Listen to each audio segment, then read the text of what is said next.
요한계시록 17장 14절 말씀 보겠습니다. 요한계시록 17장 14절 말씀 제가 보겠습니다. 개역성경으로 보겠습니다. 저희가 어린 양으로 더불어 싸우려니와 어린 양은 만주의 주시요 만왕의 왕이심으로 저희를 이기실 터이요 또 그와 함께 있는 자들 곧 부르심을 입고 빼내심을 얻고 진실한 자들은 이기리로다. 네, 한 절만 봤습니다. 네, 우리 교재는 개역 성경과 함께 우리 성경 강론 18권 요한계시록 교회의 승리를 통한 성취 부분을 참고하시면서 함께 우리 강론으로 말씀 보도록 그렇게 하겠습니다. 지금 읽은 이제 요한계시록 17장 14절 말씀, 우리가 교회 승리를 통해서 예수가 그리스도이심을 성취하시고 또 여호와께서 언약대로 이루시는 여호와께서 전능자이심을 교회를 통하여 완성하시는 내용이죠. 요한계시록이 요절을 지금 밝혀주고 있죠.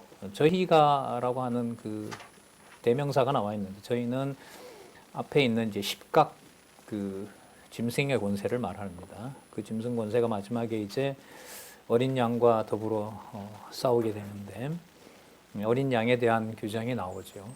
만주의 주, 만왕의 왕, 최고 통치자인 겁니다. 근데 모습이 매칭이 안 되죠. 어린 양이니까. 그리고 요한계시록에 보면 무기력하기 이를 데 없고 맥없이 죽어 있는 그 모습으로 어린 양이 나타나 있거든요. 그런데 그 어린 양이 이제 만주의 주고 만왕의 왕이고 반드시 이길 것이라고 얘기를 합니다. 또 그렇게 나오죠. 또 그와 함께 있는 자들, 이들도 이기게 되는데 이게 우리의 승리와 관계된 거죠. 신앙생활에서 승리는 앞으로 올 것만 아니고요. 지금 승리를 확증해 주는 겁니다. 우리가 뭐 인사할 때 우리 주로 선교지에 갔다 오면서 선교사님 승리하세요 이렇게 인사를 많이 하고 오는데 승리하고 계십니까? 아니면 패배하고 계십니까? 네? 승리. 근데 우리 많이 쓰지 않는 용어죠. 성경의 마지막 주제이긴 한데 승리라는 말을 우리가 많이 떠올리지는 않고 있습니다. 떠올릴 수가 없는 게 지금 여기에 보면 어린 양의 권세가 우리가 생각하는 그 세상에서 취할 수 있고 또 이렇게 누릴 수 있고 또 우리의 감정을 이렇게 모을 수 있는 그런 의미의 승리가 사실 아닙니다.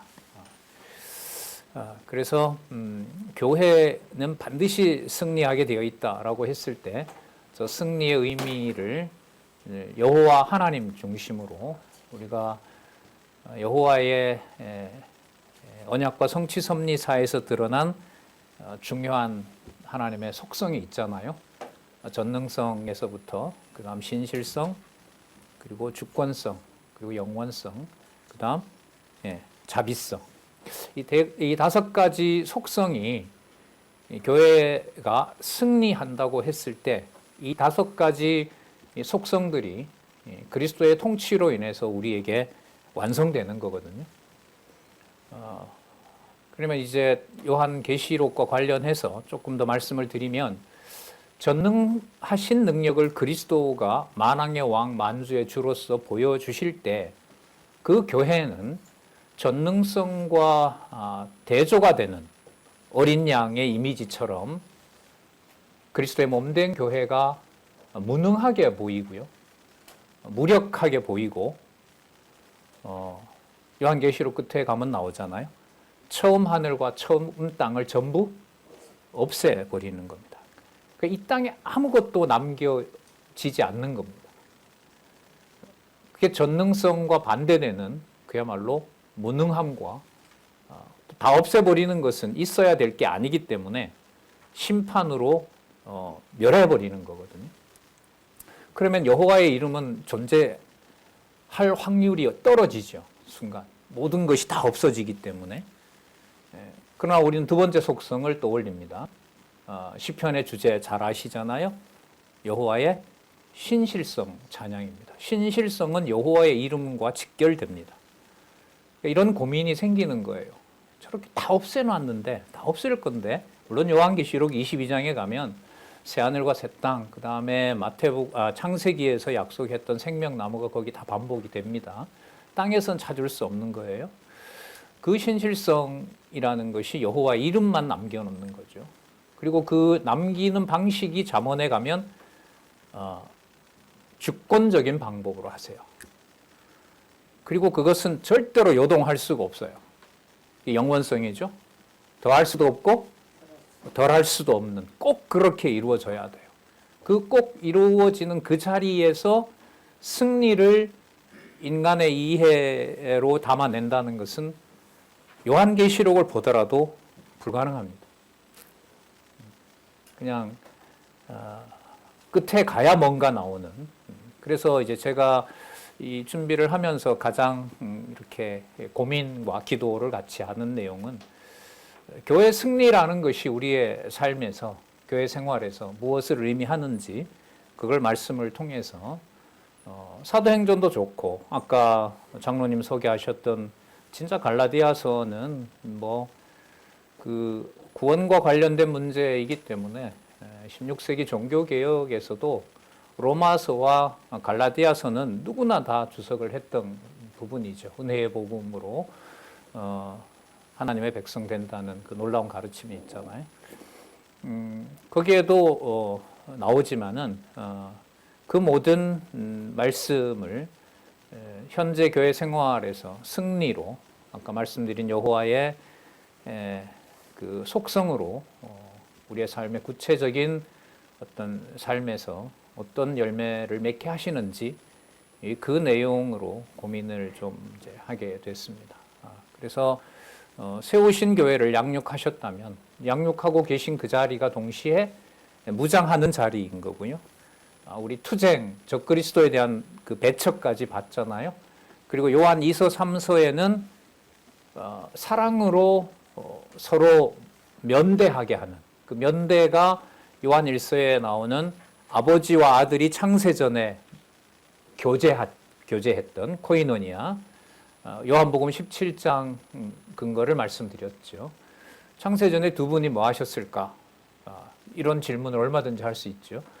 그걸 이제 요한 3서에 와서, 2서 3서에 와서 육의 몸으로 이 땅에 오신 그리스도가 제자들과 면대하면서 아버지가 함께 하신다는 걸 확인해 준 대로 성도가 마땅히 사랑하고 죽어야 될 바로 그 유일한 대상인 성도들을 면대하는 것이 투쟁이라고 하면 그 사실이 승리로 열매 맺게 되는 것은 너무나 당연한 거라고 할 수 있죠.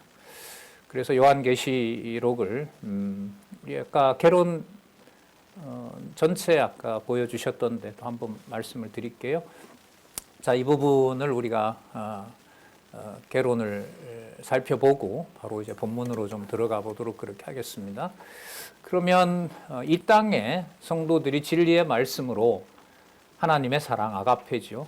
사랑할 수밖에 없는 그 관계가 투쟁의 마지막 열매라고 한다면은 그 마지막 열매는 결국 승리여야 되는데요.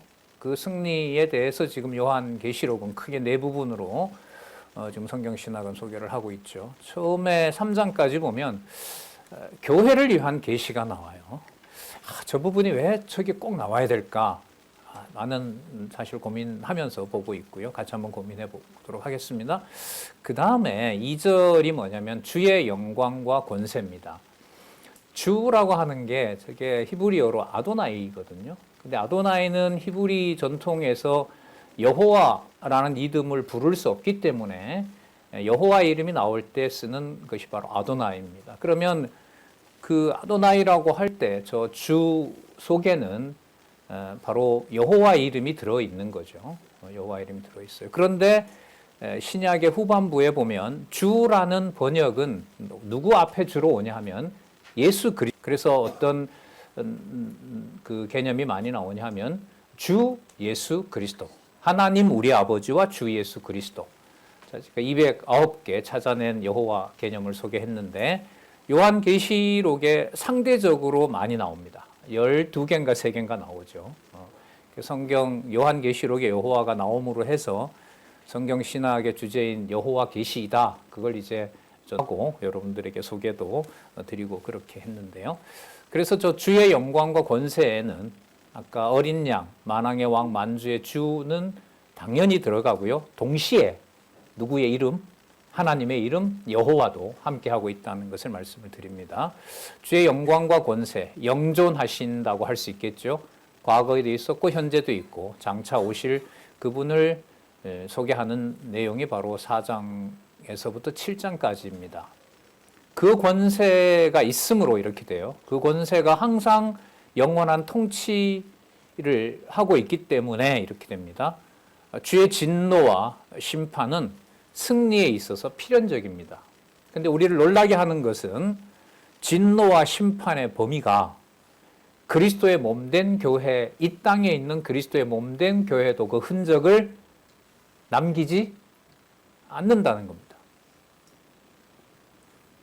지금 저기 주의 진노와 심판이 어려운 주제가 되는 게 지금 95년경에 보통 요한계시록을 기록했다고 하니까요.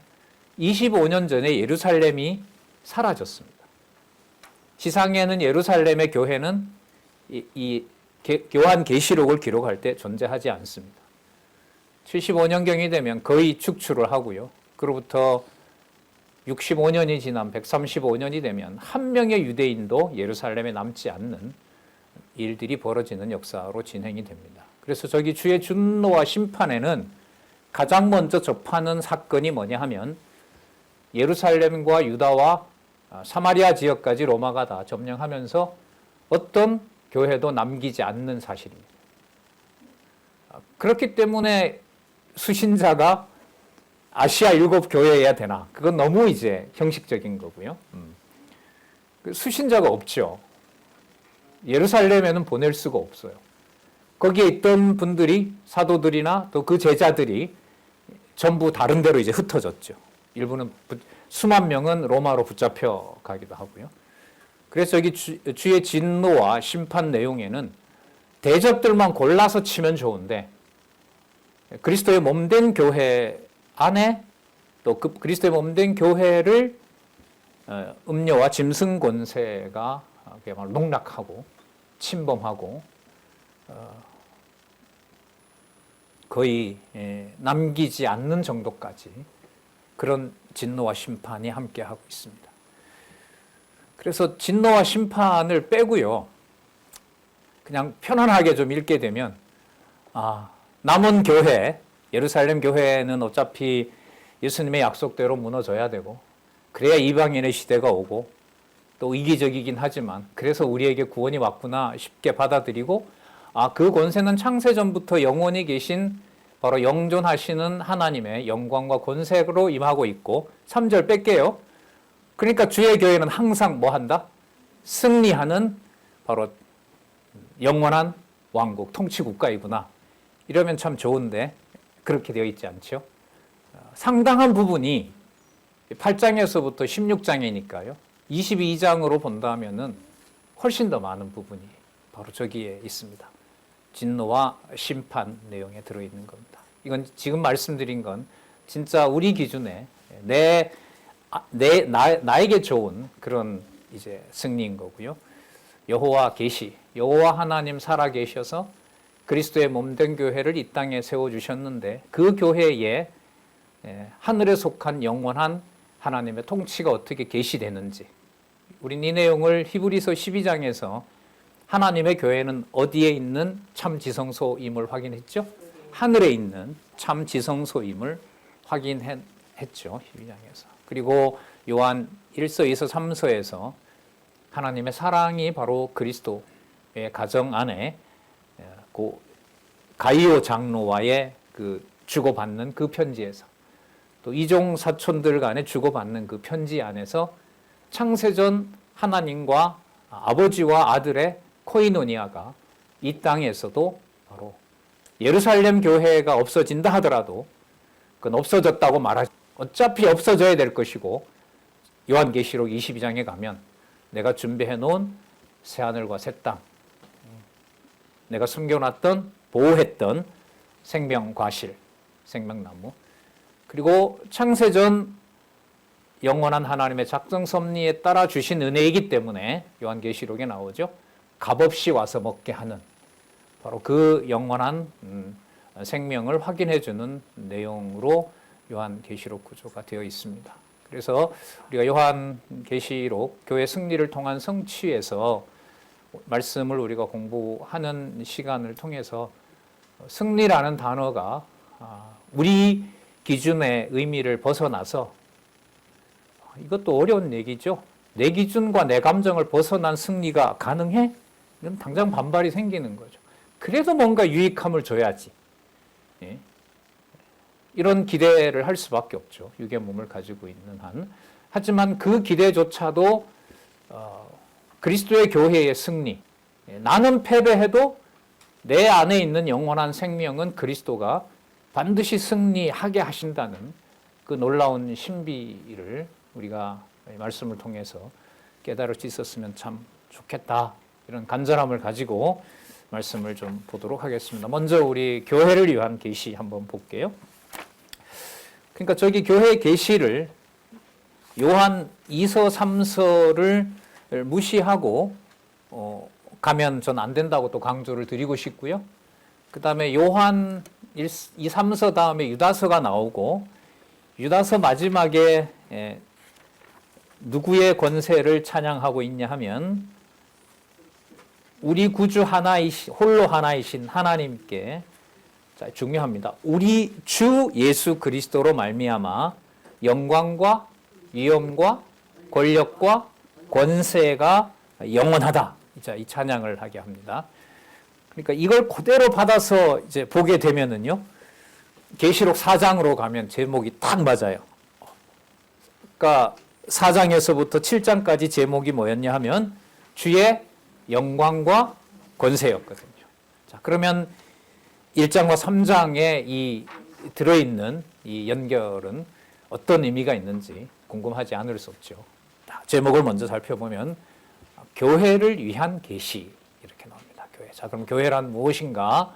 그 내용은 사도행전에서부터 시작이 된 거고요. 계시된 것은 우리 성경 전체 주제로 보면 여호와의 속성이 전능성과 신실성과 주권성과 영원성과 자비성이라고 하는 또 거룩성, 하나님의 구별된 거룩성까지 우리가 얼마든지 생각을 해볼 수가 있습니다. 바로 그 교회에 대한 계시를 1장에서부터 3장까지 우리가 확인할 텐데, 먼저 전체 계시를 위한 서론이 나타납니다. 그럼 저 전체는 요한계시록 전체, 교회 승리를 위한 성취의 전체 계시에 대한 서론이 되는 거죠. 그 서론은 전체 그 구조라고도 할 수 있습니다. 그리고 이 부분을 기록하는 의도가 어디에 있는지, 그 다음 성경 신학에서 중요한 것은 저 서론이 교회 승리를 위한 성취의 서론이지만 지금까지 나왔던 것과 분리가 되면 안 되겠죠. 그러니까 서론 이랬을 때는 좀 긴장을 해야 됩니다. 신약 성경에 저기 서론이 요한계시록까지 3번이 나와요. 첫 번째 서론은 어디에 나오냐 하면 단락으로 묶지 않고 서론이 나오는데 누가복음에 보면 저게 나옵니다. 누가복음의 데오빌로 각하에서 쓴다라는 어떤 사적인 기록이 있는데 그걸 이제 서론이라고 얘기를 합니다. 누가복음 그리스도의 사역을 통해서 예수가 그리스도임을 성취하는데요. 그러면 저 서론이 또 어디에 나오냐 하면 로마서에 나옵니다. 로마서 1장 1절에서부터 17절 칭의의 복음에 의한 서론. 이건 이제 앞의 내용에 이렇게 요약이 되고요. 그 다음 내용에 서론이 되고 구조가 되는 거예요. 매우 중요하죠. 이게 요한계시록에 또 나오는 거예요. 그러니까 저 자는 틀림없이 고민을 했을 거예요.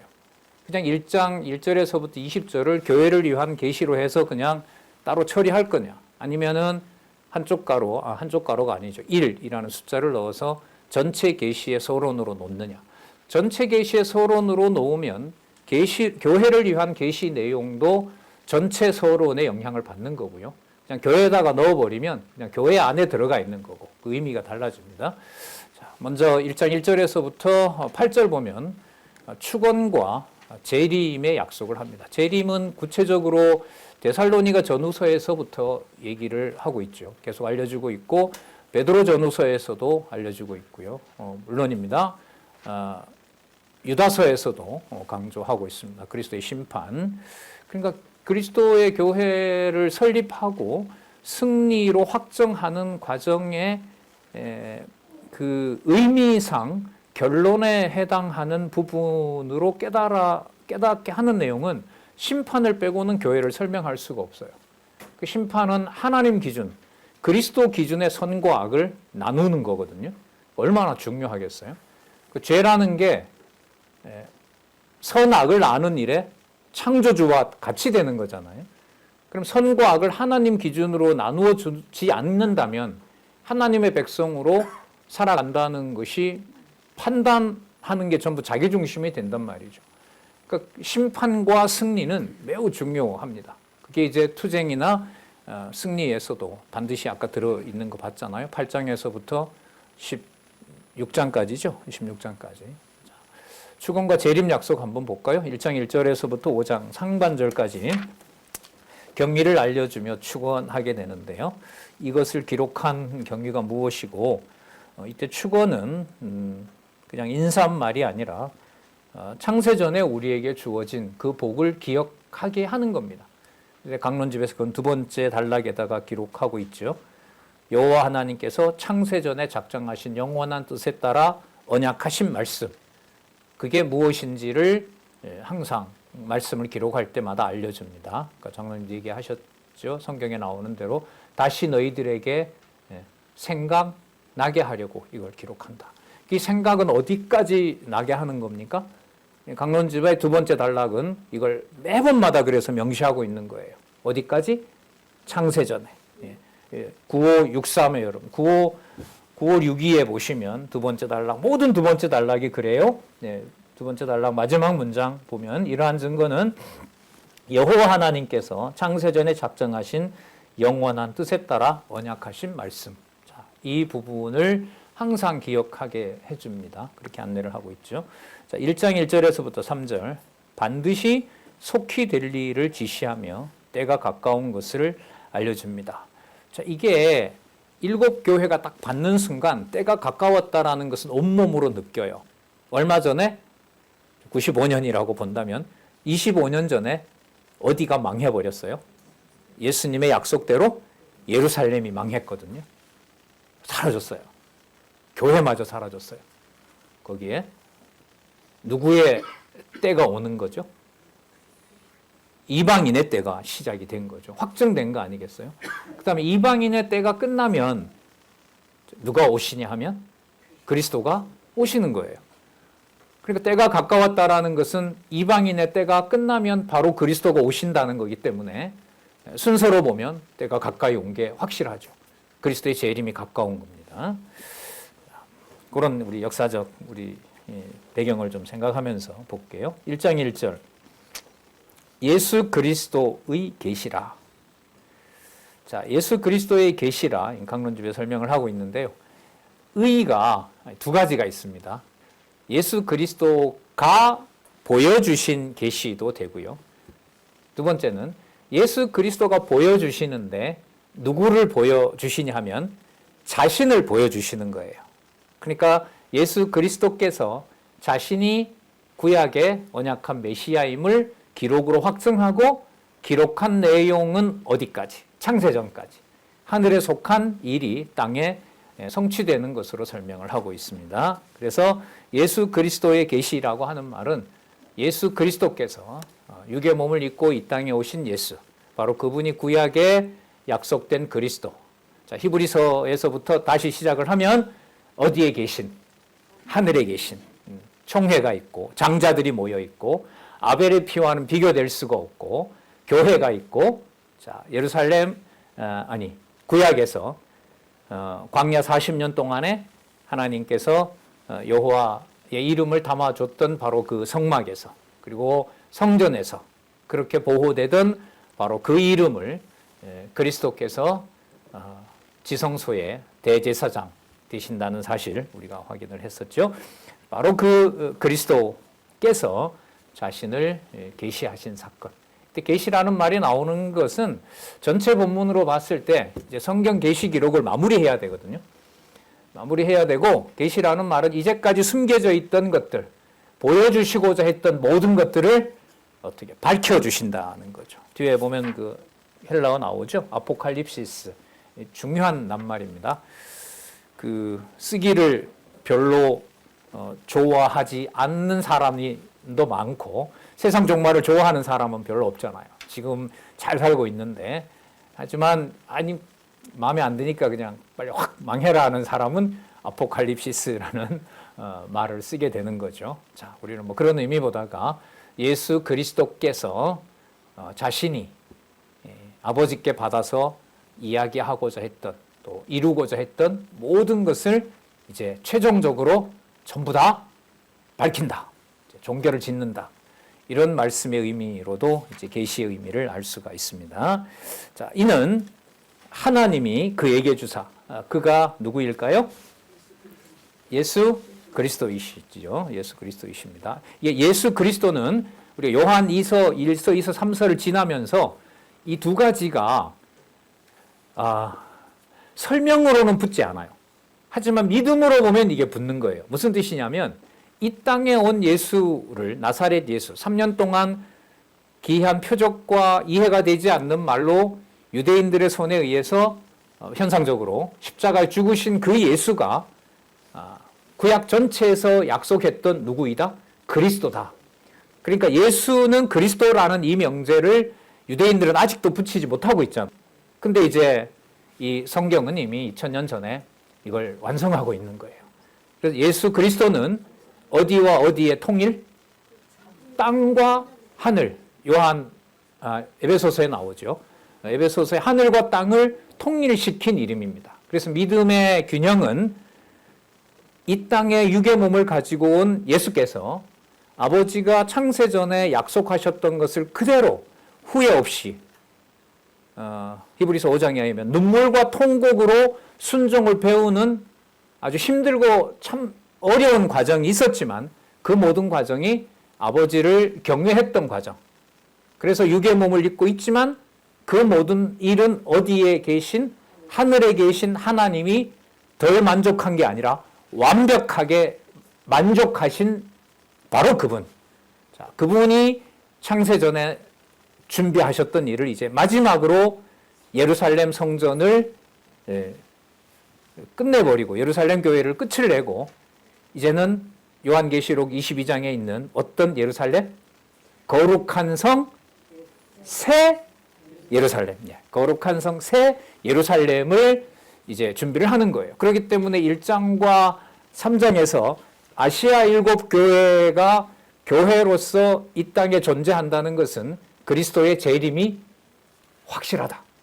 예루살렘이 무너졌으므로 약속하셨던 땅끝까지 교회도 완성될 것이며 땅끝까지 교회가 완성되면 약속하신 대로 구원은 야곱 그리고 시온으로부터 오는 거기 때문에 예루살렘에 하나님의 교회가 서면서 그리스도는 반드시 재림하신다. 이걸 확증해 주는 내용이라고 보시면 됩니다.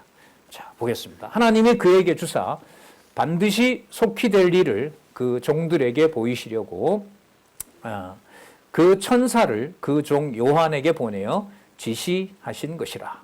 그리스도께서 지시하신 겁니다. 하나님께서 그 아들에게 주셔서 지시하게 하신 내용이라는 말씀입니다. 자, 이때 천사가 나오죠. 천사는 하나님 말씀의 보증인으로 하나님이 씁니다. 하지만 우리는 베드로 후서와 유다서에서 이 천사들도 범죄했고 마지막 때까지 음부에 결박을 시켜놨다. 그것도 살펴봤죠. 자, 그리고 하나님 말씀을 보증해주는 일꾼으로 천사를 주로 사용합니다. 갈라디아에서도 나오고요. 그 다음에 모세가 하나님의 말씀을 받을 때 그 말씀을 보호하는 자들도 바로 하나님의 사자들을 사용을 하시는 거죠. 고린도 전서에 나오죠. 자, 하나님의 말씀과 요한은 하나님의 말씀과 예수 그리스도의 증거, 곧 자기의 본 것을 다 증거하였느니라. 이미 완결됐다는 거죠. 그 다음에 3절, 이 예언의 말씀을 읽는 자들과 또 듣는 자들과 그 가운데 기록한 것을 지키는 자들은 복이 있나니, 자, 바로 정하신 때가 가까움이라, 이렇게 됩니다. 그럼 이때 때가 가까운 것은 예수 그리스도의 재림의 때가 가까이 온다는 거고요. 자, 재림은 요한계시록 19장에 나타나고요. 20장, 21장, 22장은 천년왕국 이후에 바로 없애버린 예루살렘과 비교할 수 없는 거룩한 성으로 새 예루살렘을 준비하는 내용으로 완결이 됩니다. 그 다음 4절에서부터 5장 3절까지 볼까요? 성삼위 하나님, 성부, 성자, 성령 하나님, 영존하시는 하나님으로부터 은혜와 평강이 있기를 축원합니다. 은혜와 평강은 몇 차례 말씀드렸는데, 우리 성경신학 구조로 봤을 때는, 강론직 구조로 보면 은혜는 두 번째 단락이고요. 그 다음 평강은 세 번째 단락이라고 보시면 돼요. 자, 은혜는 그러니까 언제 확정되어 있는 하나님의 약속, 창세 전에. 그 다음에 평강은요, 평강이라는 게 예루살렘 성 이름이기도 하잖아요. 예루샬라임, 평화가 머무는 곳. 그러니까 이 땅에 언약하신 대로 이 땅에 세워주신 하나님의 나라, 그리스도의 교회. 그래서 은혜와 평강은 어떤 경우와 상황에 따라서 왔다 갔다 하는 것이 아니라 그리스도의 교회가 있는 한은 항상 하나님께서 그리스도로 말미암아 확정해 주시는 바로 그 낱말이 은혜와 평강이다. 예. 아까 은혜의 복음, 우리 갈라디아서 아까 우리 같이 잠시 살펴봤었잖아요. 들어보셨어요? 자, 그래서 은혜와 평강이 있기를 축원합니다. 요한은 아시아에 있는 7 교회에 편지하노니, 자, 이제도 계시고 전에도 계시고 장차 오실 이와, 자, 그 보좌 앞에 7영, 자, 7영에 대해서는 뒤에 나옵니다. 7영, 7 사자들이라고 하고요. 그 사자들은 교회의 진리를 전하는 자들과 연관이 됩니다. 7영과 또 충성된 증인으로 죽은 자들 가운데에서 먼저 나시고, 자, 땅의 임금들의 머리가 되신 예수 그리스도로 말미암아 은혜와 평강이 너희에게 있기를 원하노라. 여기서 예수 그리스도 앞에 보면 죽은 자 가운데서 먼저 나셨고, 자, 죽은 자 가운데서 먼저 나셨기 때문에 당신을 죽였던 바로 그 세력들로부터 패배한 것이 아니라 승리하셨다는 겁니다. 그리고 그렇기 때문에 땅의 임금들의 머리가 된다는 겁니다. 그러니까 당시에 이제 땅의 머리다 이러면은 이방인들이나 이제 피난을 온 유대인들로 봤을 때는 당시의 제국, 로마 제국을 떠올릴 수밖에 없겠죠. 예루살렘 교회를 글쎄 아직도 이해가 잘 안 돼요. 거기서 어떻게 50만 명이 죽었다고 기록을 하고 있는지 저도 다큐멘터리를 봤습니다만은 어쨌든 엄청난, 예수님 말씀에 의하면 전무후무한 바로 그러한 사륙이 일어났던 바로 그 장소이지요. 바로 거기에 끝난 것처럼 보이는 그 현장에 예수 그리스도께서 그 임금들의 뭐가 되신다? 머리가 되신다. 여전히. 이거는 쉽게 이렇게 받아들이기가 어려운 명제입니다. 요한계시록에서 말하는 승리에 관한 내용은 초반부터 이렇게 우리의 고민을 자아내고 있다고 봐요. 땅의 임금들의 머리가 되신 예수 그리스도로 말미암아 은혜와 평강이 너희에게 있기를 원하노라. 자, 1장 5절 하반절에서부터 6절에서 보면, 자, 교회를 연관시킵니다. 우리를 사랑하사, 그러니까 땅의 임금들의 머리가 되시는 그분께서 우리를 사랑하사 그의 피로 우리의 죄에서 우리를 해방하시고 아버지 하나님을 위하여 우리를 나라와 제사장으로 삼으신 그에게, 그는 예수 그리스도입니다. 나라와 제사장에 대한 상세한 설명을 우리는 베드로전서 2장 9절에서 살펴봤죠. 왕 같은 제사장이라고 기억하시죠. 그러니까 그리스도가 가지신 삼직이 이 땅에 있는 하나님의 백성들에게 요한 2서 3서를 넣으면 사랑으로 형제를 위해서 자기 몸을 버리는 바로 그 아가페로 완성시켰다는 거예요. 그러니까 이런 관점에서 이게 만약에 유대인들이 아닌 이방인에게 믿어지잖아요. 그러면 예루살렘 성전이 망한 것이 누구에게 은혜를 확정하기 위한 수단으로, 그러니까 누가 제물이 되어서 그 화목 제물의 결실을 이방인이 받는 예루살렘 교회가. 그렇잖아요. 로마서 9장의 바울의 고민이 인간적으로 뭐였죠?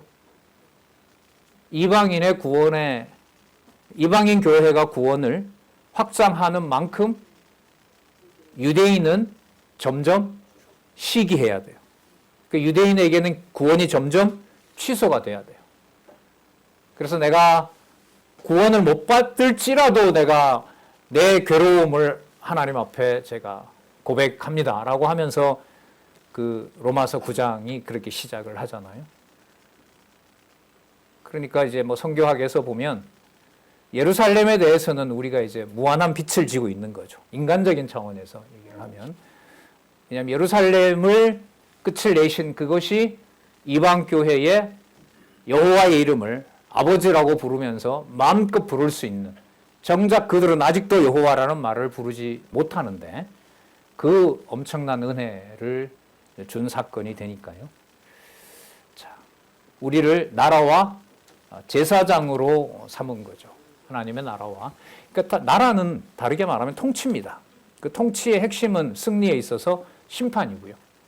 선과 악에 대한 분명한 집행을 육의 몸으로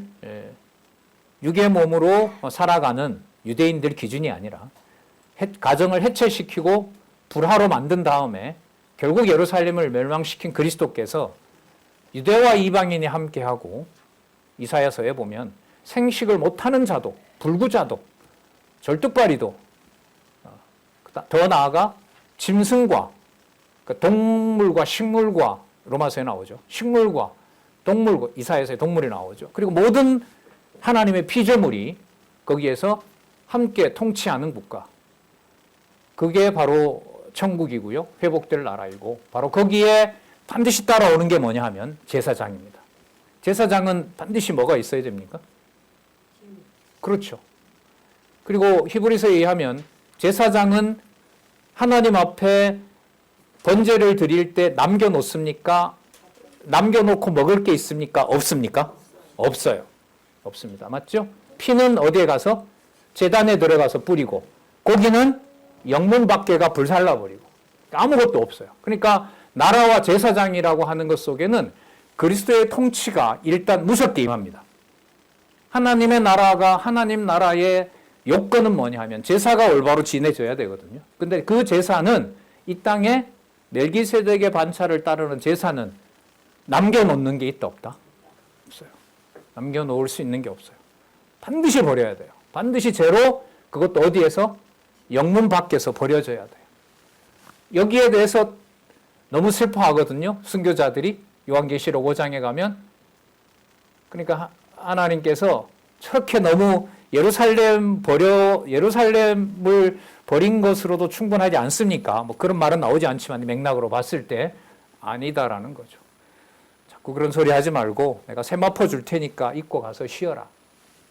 그리고 나는 이 숫자를 더 채워야 된다. 너희들과 같은 숫자를 채워야 된다. 예. 그게 이제 예루살렘뿐만 아니라 어디에도, 이방 교회에도. 그리고 이방 교회가 끝난 다음에 예루살렘은 요한계시록의 약속에 의하면 평온한 교회가 아니죠. 적그리스도와 음녀 권세와 짐승 권세가 에덴 동산을 침탈한 것처럼 바로 회복되는 그 나라가 바로 그 사단의 권세 아래 들어가게 됩니다. 예. 자, 그래서 이 나라와 제사장 삼았다는 것 속에는 만왕의 왕, 만주의 주 그리스도의 엄격한 통치와, 하지만 없어졌다고 하지 마라. 내가 화목 제물이 되어서 빼앗을 수 없는, 사망도 빼앗을 수 없는 평강을 준 것처럼 이 땅의 성도들의 순교와 성도들의 수고와 봉사가 그리스도의 몸된 교회 지체들의 평강을 인도한다.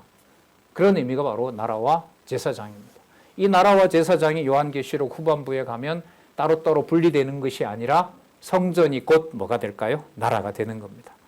그래서 임하는 거룩한 성새 예루살렘이 바로 직전에 요한이 문을 열어봤을 때 거기에는 성전이 따로 있고 나라가 따로 있고 그래요?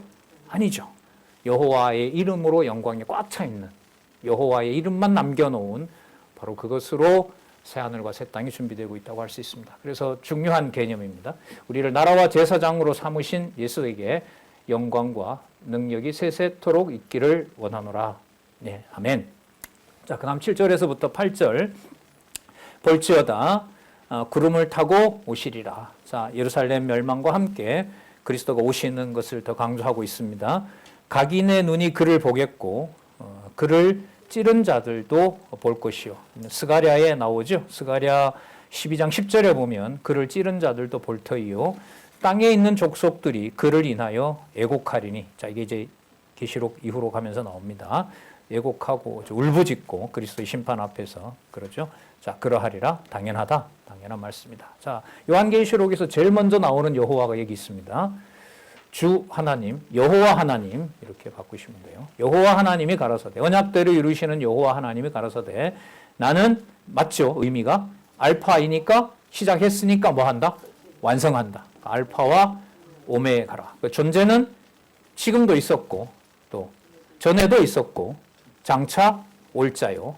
장차 오는 것은 누가 오시냐 하면 그리스도가 오죠. 그렇잖아요. 그리스도가 오시는데 지금 여기에 보면 주어가 누구냐 하면 여호와 하나님이거든요. 여호와 하나님이 가라사대 나는 알파와 오메가라. 이제도 있고 전에도 있고 장차 올 자예요. 그럼 장차 오는 건 누가 오신다고요?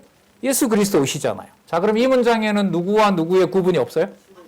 여호와 하나님, 주 예수 그리스도의 구분이 없는 거예요. 그 구분 없는 확증을 성도들이 하나님 나라에서 제사장 노릇을 하는, 제사장 노릇은 바로 로마서에 있는 말씀으로 쓰면은 이방인을 하나님에게 합당한 자로 만드는 제사장 노릇하는 거, 자기가 제물되는 거겠죠. 바로 그 일로 이 땅에 있는 성도들에게 확증이 돼요. 거뜬히 이기는 정도가 아니라 진짜 자기 목숨도 부지하기 어려운 상황에서 초대교회사가 그렇죠. 95년이면 이게 도미티아누스 황제 때인데 이때부터 앞으로 향후 250년 동안 한 313년이니까요. 100년, 200년 그렇죠. 한 220년 동안 말할 수 없는 박해. 예. 여러분 가보셨던 우리 선배들도 있죠. 로마의 지하로 10층, 20층까지 내려가는 카타콤 순교자들의 무덤 여러분들 가보셨잖아요. 그때 거의 만들어진 거거든요. 예. 얼마나 순교했는지 잘 집계도 안 될 정도로 그렇게 박해받은 바로 그 현장이 하나님의 교회를 그리스도가 통치하고 이 땅에서 승리를 확증해주는 바로 그 역사라고 할 수가 있습니다. 알파 오메가라 이제도 있고 전에도 있었고 또 장차 올 자. 또 뭐라 그럽니까? 전능한 자라. 그래서 여러분 요한계시록의 특징은요. 성경 마무리는요. 하나님 아버지와 그의 아들 예수 그리스도가 창세전에 있었던 상황을 설명합니다. 그럼 창세전에 있었던 것은 아버지와 아들이 돼 분리는 되지 않고 그렇다고 혼합이 되는 것도 아닌 요한복음 1장 1절에 나오죠. 태초에 말씀이 계시니라. 그 말씀이 하나님과 함께 계셨고 곧 하나님이시라. 이렇게 분리와 혼동이 없는 바로 그 존재를 얘기를 하고요. 요한 2서 3서가 여기에 딱 들어가면 그 분리할 수도 없고 혼동할 수도 없는 바로 아버지와 아들의 관계를 확증해 주는 것이 성도들이 아버지 안에 있고 아들 안에 있고 성도들이 서로 아가페로 코이노니아 하는 무엇으로? 진리의 말씀으로. 거기에 여러분 승리가 시작이 되는 겁니다. 좀 윤리적으로 강하게 말하면